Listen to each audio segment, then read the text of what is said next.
प्यारे बच्चों, 9वीं कक्षा के विज्ञान के पहले चैप्टर हमारे आसपास के पदार्थ के दूसरे लेक्चर में आपका स्वागत है।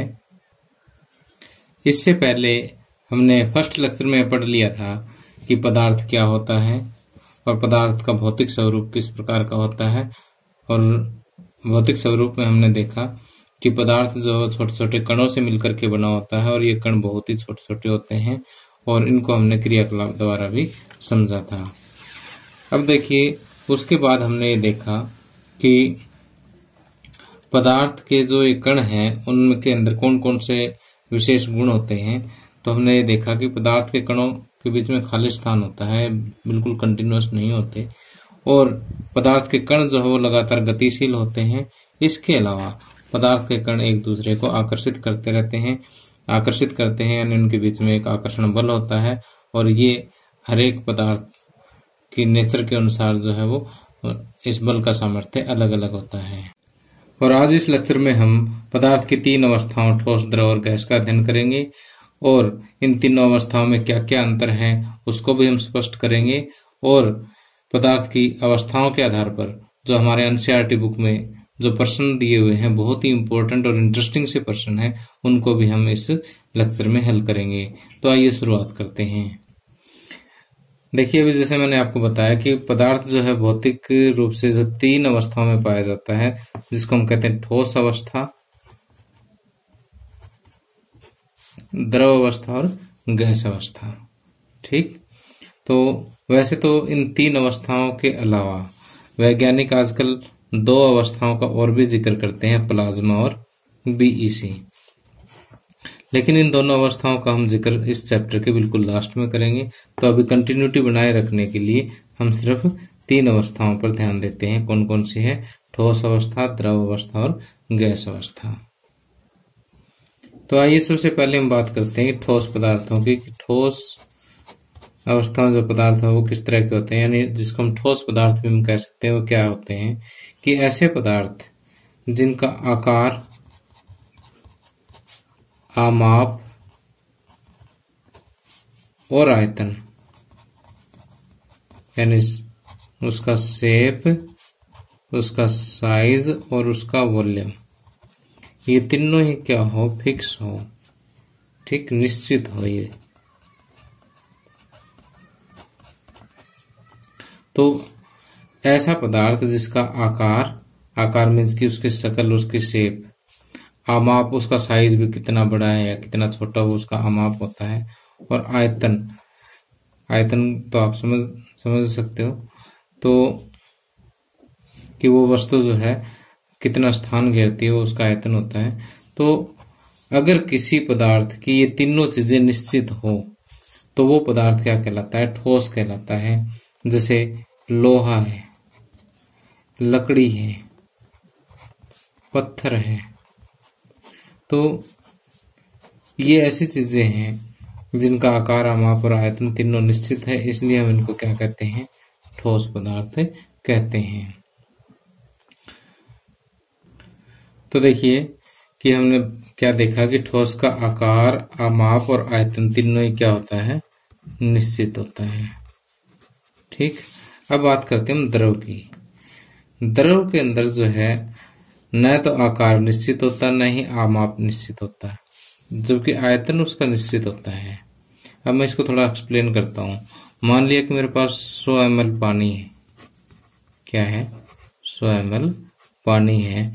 जैसे इसको मैंने इस टाइप के गिलास में डाल दिया, इस पानी को, तो ये पानी क्या है? इस गिलास की शेप ले लेगा। और अगर मैंने कोई इस टाइप के बीकर में डाल दिया तो ये बीकर की शेप ले लेगा। ठीक, तो पानी का देखिए न तो आकार यानी उसकी शक्ल जो है वो, उसकी शेप जो है वो फिक्स नहीं है, कभी गिलास की शेप ले लेता है, कभी इसकी शेप ले लेता है, कभी, और न इसका आमाप फिक्स है, कभी लंबा हो जाता है, कभी चौड़ा हो जाता है। ठीक, यानी जिस बर्तन में हम डालेंगे उसी के हिसाब से उसका आकार और आमाप दोनों चीज हो जाएगी। लेकिन आयतन इसका फिक्स है कि अगर आपने 100 ml पानी लिया है तो गिलास में डालोगे तो भी 100 ml रहेगा और इस बीकर में डालोगे तो भी 100 ml रहेगा। तो हम ये कहते हैं कि वे पदार्थ जिनका आकार और आमाप तो निश्चित नहीं होता लेकिन जिनका आयतन निश्चित होता है, वे पदार्थ क्या कहलाते हैं? द्रव पदार्थ कहलाते हैं। इनको इंग्लिश में हम लिक्विड बोलते हैं। ठीक, और ठोस को बोलते हैं सॉलिड्स। ठीक, अब हम बात करते हैं गैसेस की। गैस क्या होता है कि ऐसे पदार्थ न तो जिनका आकार निश्चित होता, न ही आमाप निश्चित होता, न ही उसका आयतन निश्चित होता है, उनमें कोई भी चीज निश्चित नहीं होती।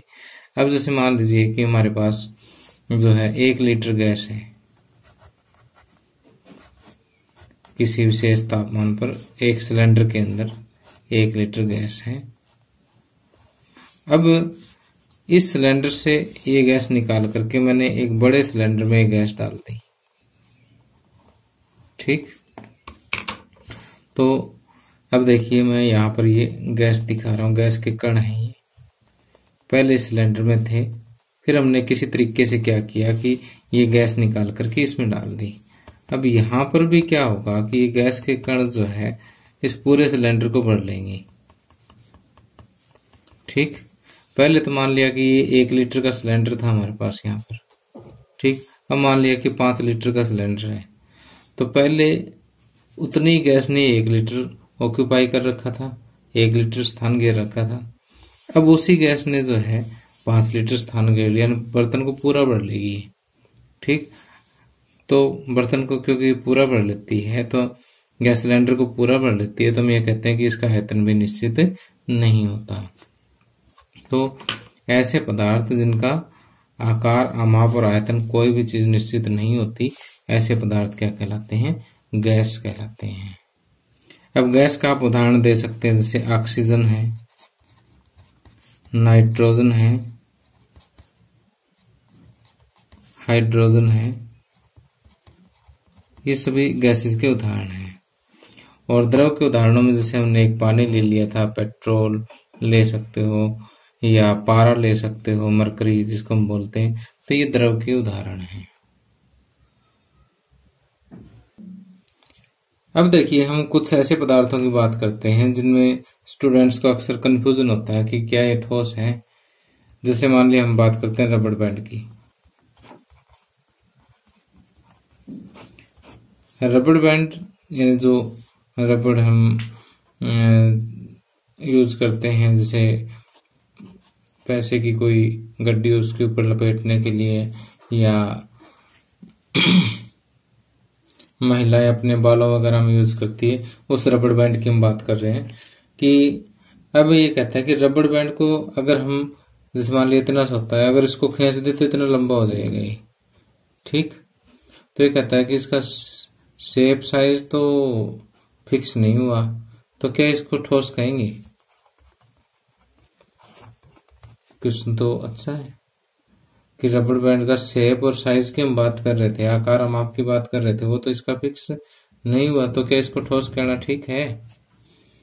तो हम ये कहेंगे क्योंकि बल लगाने पर इसका आकार चेंज हो जाता है, लेकिन बल को जैसे आप हटाओगे वापस ऐसा कैसा नहीं हो जाएगा।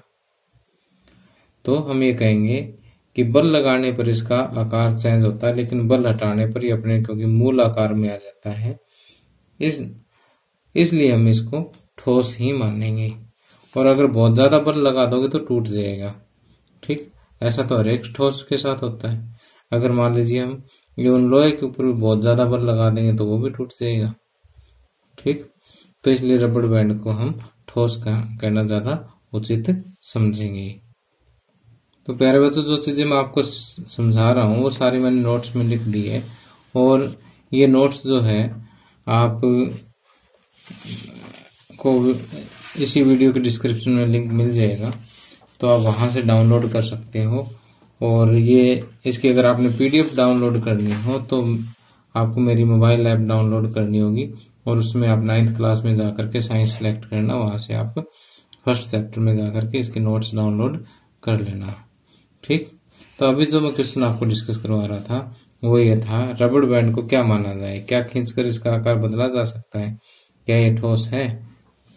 तो हम कहेंगे रबड़ बैंड ठोस है क्योंकि बाह्य बल लगाए जाने पर इसका आकार बदलता है और बल हटा लेने पर पुनः अपने मूल आकार में आ जाता है। अत्यधिक बल लगाने पर ये टूट भी जाता है। तो इन्हीं कारणों से हम क्या कहते हैं, रबर बैंड को ठोस कहते हैं। अब इसके अलावा हम बात करते हैं चीनी की। चीनी, शुगर, जो हम चाय में डालते हैं। अभी कहता है कि जैसे मान लिया चीनी हमने कप में डाले तो कप का शेप ले लिया, गिलास में डाले गिलास का शेप ले लिया, ठीक। तो इसका मतलब इसका भी शेप साइज फिक्स नहीं है, तो क्या चीनी को भी आप ठोस मानोगे? तो हम ये कहेंगे कि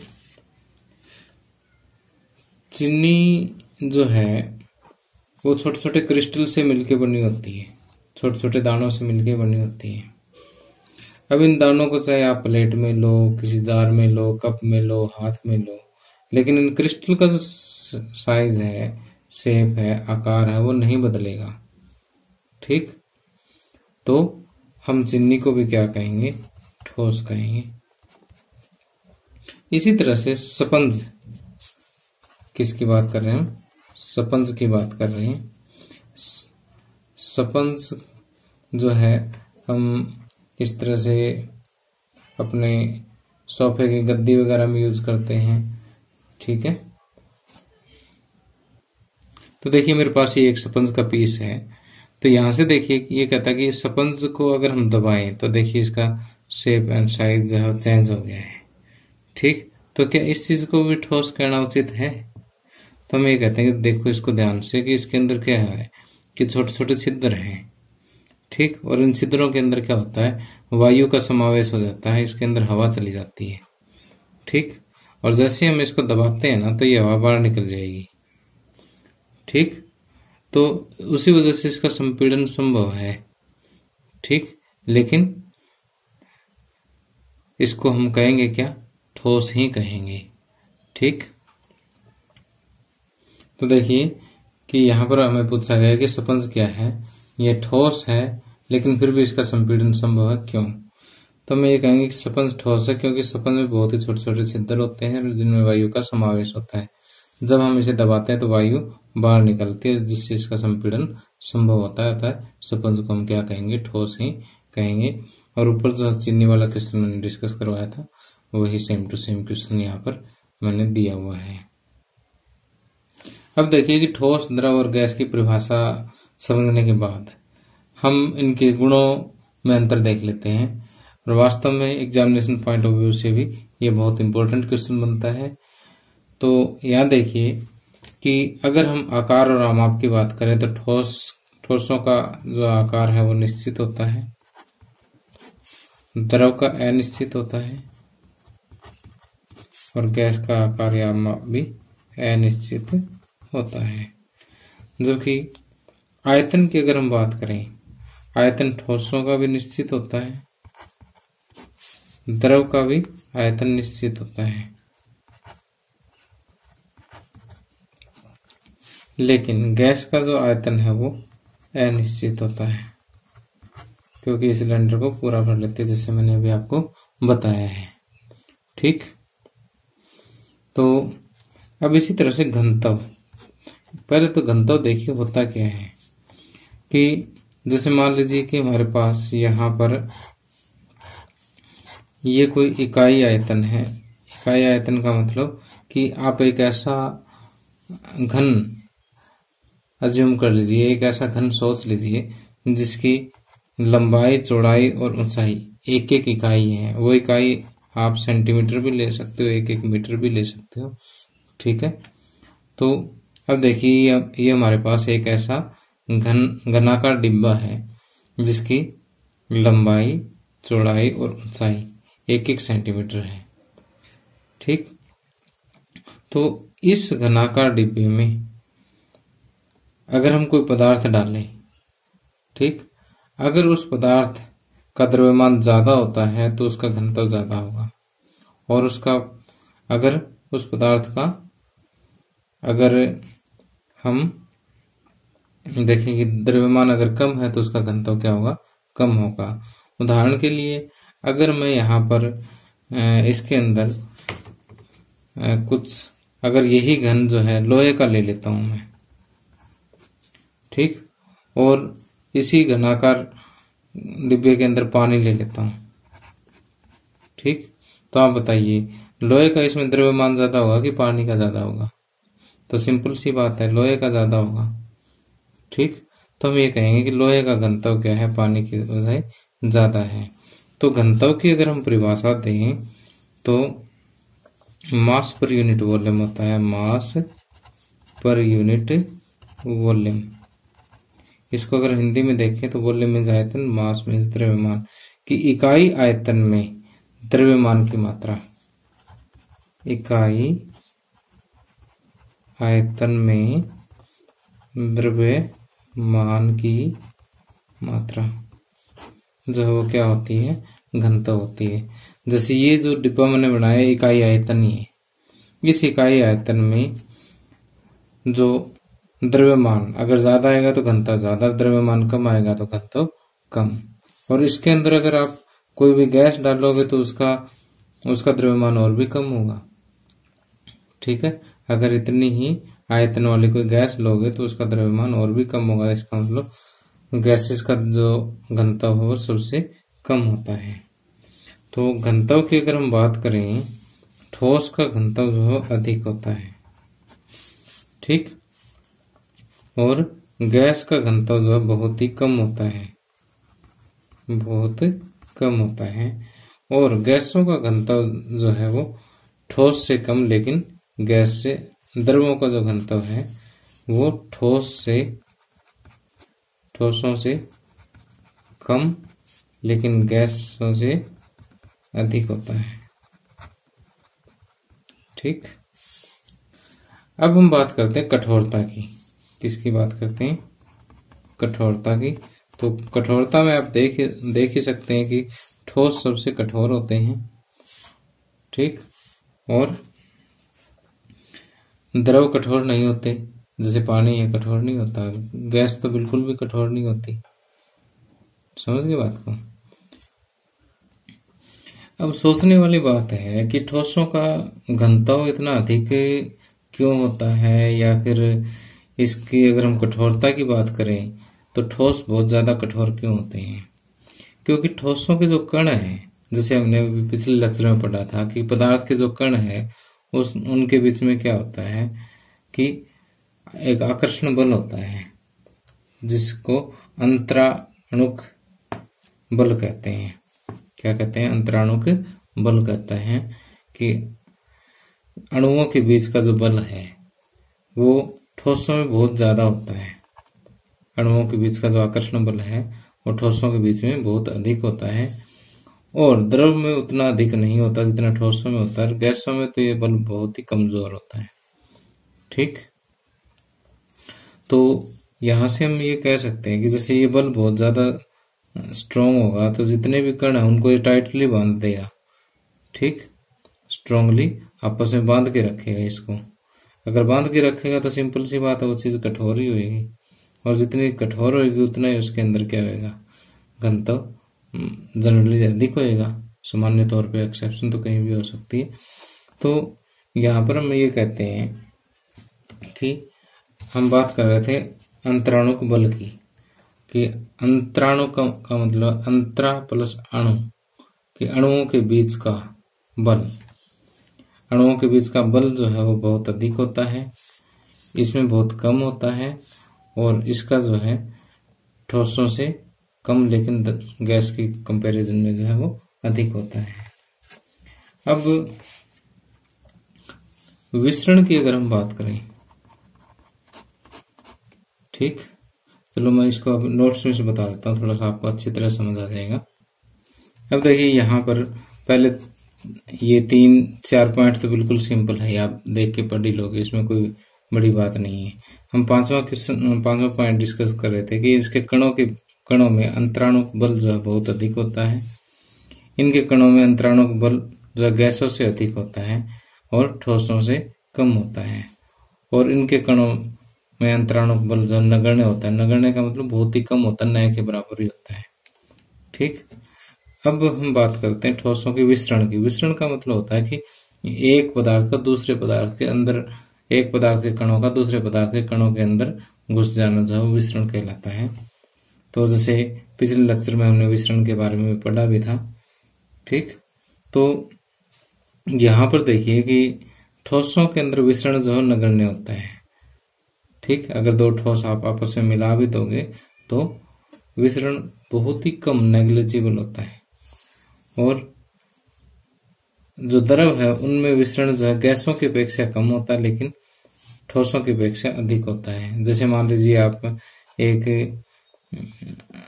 100 ml पानी लो, उसके अंदर 2-3 बूंदे स्याही की डाल दो, धीरे धीरे सारे के अंदर फैल जाएगी। इसका मतलब इनमें विसरण होता तो है, लेकिन गैस जितनी जल्दी फैलती है ना उतना नहीं होता। मान लिया कि अभी आपने अगरबत्ती जला दी यहाँ पर, और ये इतना बड़ा रूम है।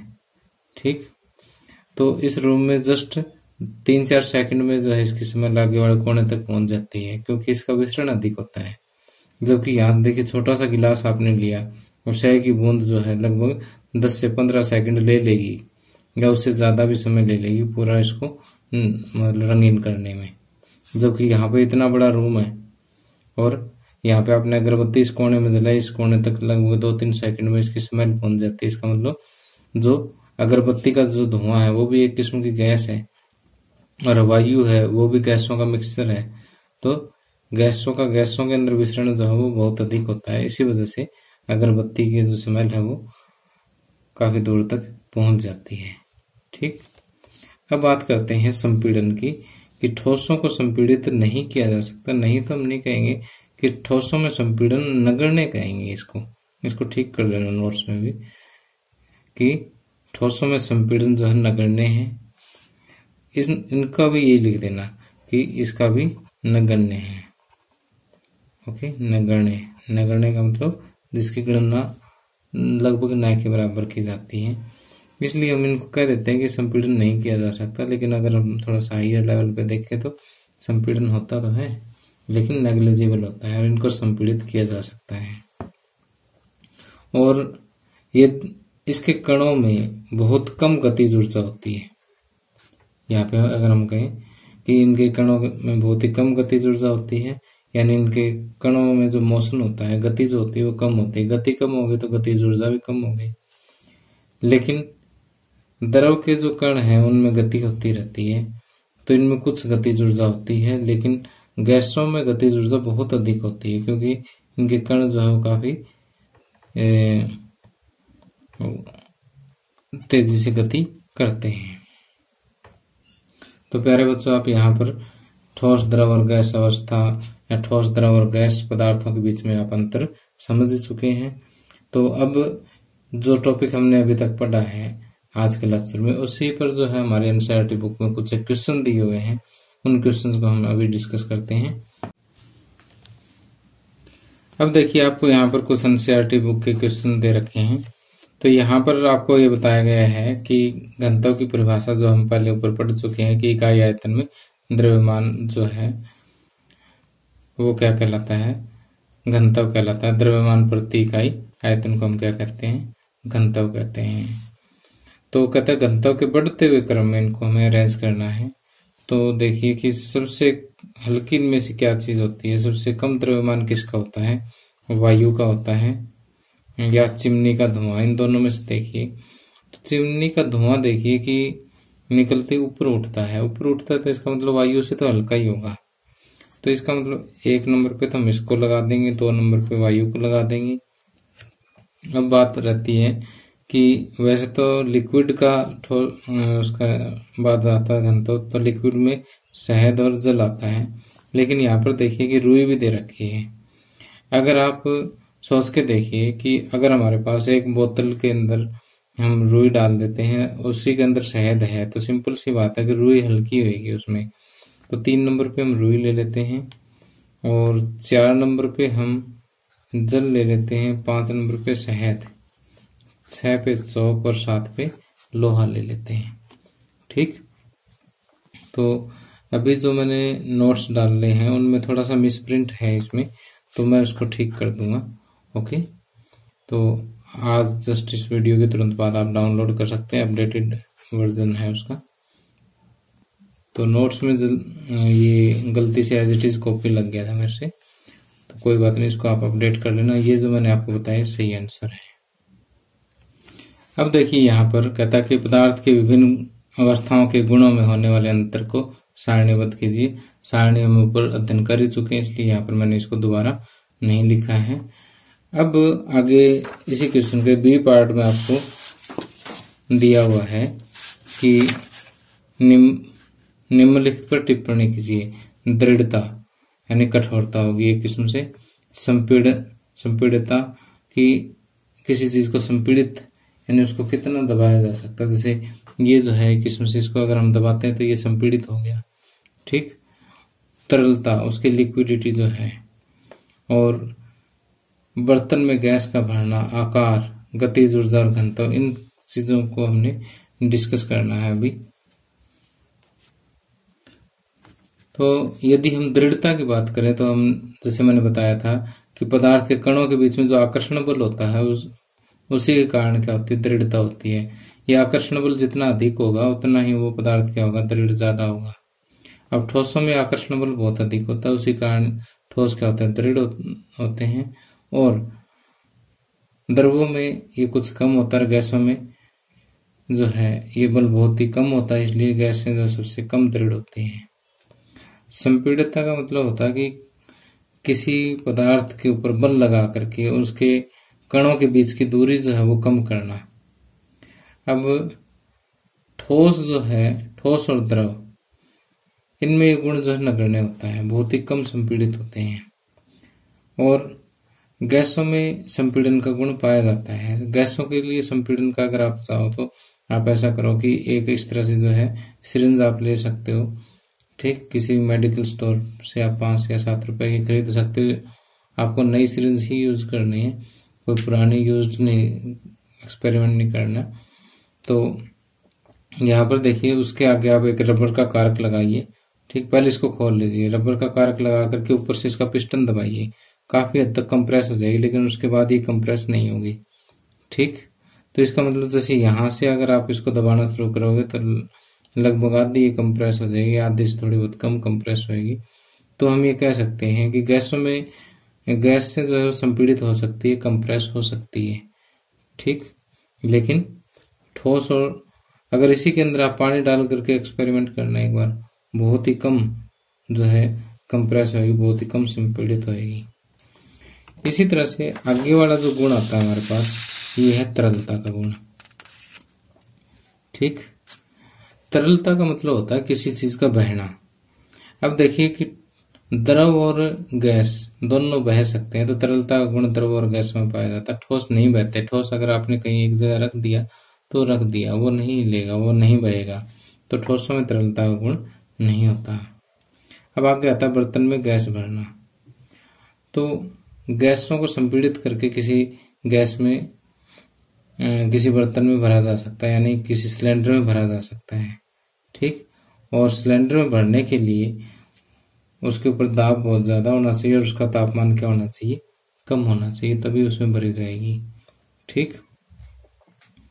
और अगर हम बात करें आकार की, गतिज ऊर्जा की और घनत्व की, ये हम पहले भी डिस्कस कर चुके हैं कि ठोस के कणों के बीच में अंतराणु का बल जितना अधिक होगा, तो क्योंकि ठोस जो पदार्थ होते हैं उनके कणों के बीच में अंतराणु का बल अधिक होता है, इसलिए उनका आकार क्या होता है, निश्चित होता है। जबकि द्रव और गैसों में ये बल इतना स्ट्रांग नहीं होता, उस वजह से इनका आकार निश्चित नहीं होता। गतिज ऊर्जा का भी हम ऐसे ही कह सकते हैं कि किसी पदार्थ के कणों की गति के कारण जो ऊर्जा उत्पन्न होती है उसको हम क्या कहते हैं, गतिज ऊर्जा कहते हैं। और ताप बढ़ने पर पदार्थ के कणों की गति बढ़ जाती है, तो सुन लो गतिज ऊर्जा भी क्या है, बढ़ जाएगी, ठीक। और गैसों में अंतराणु बल कम होता है, जिसके कारण इसके कण जो है वो क्या है, आसानी से गति कर लेते हैं, गति करने में स्वतंत्र होते हैं। इसलिए गैस के कणों में जो गतिज ऊर्जा है वो सबसे अधिक होगी, द्रवों में उससे कम होगी, ठोस में सबसे कम होगी। और घनत्व जैसे अभी हम डिस्कस करके आ ही चुके हैं कि ठोसों का घनत्व सबसे अधिक होता है, द्रवों में उसका कम, और गैसों में सबसे कम होता है। और लास्ट में जो थर्ड क्वेश्चन है वो है कि कारण बताइए कि गैस पूरी तरह से उस बर्तन को भर देती है जिसमें इसे रखते हैं। तो हम यही कहेंगे कि गैस के कणों की जो गतिज ऊर्जा है वो काफी अधिक होती है और उसमें आकर्षण बल काफी कम होता है, जिसके कारण जो गैस के कण है वो चारों ओर अनियमित गति करते हैं। इसी कारण गैस जो क्या करती है, पूरे बर्तन को भर लेती है।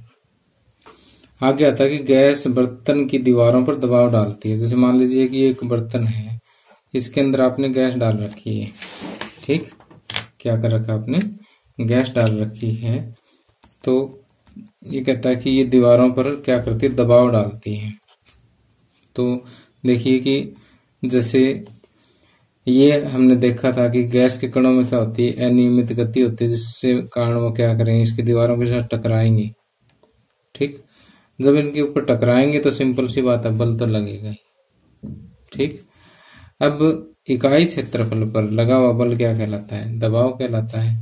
ठीक, तो इस बर्तन का जो क्षेत्रफल है, इकाई क्षेत्रफल है, इकाई क्षेत्रफल का मतलब एक इकाई लंबाई और इकाई चौड़ाई, इस क्षेत्रफल पर भी तो कुछ ना कुछ बल लगेगा।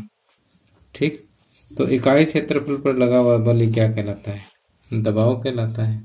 तो हम ये कह सकते हैं कि गैस बर्तन की दीवारों पर क्या करती है, दबाव डालती है। क्यों डालती है, क्योंकि उसकी गति के कारण क्या है, ये दीवारों से टकराती है, जिसके कारण बल लगता है।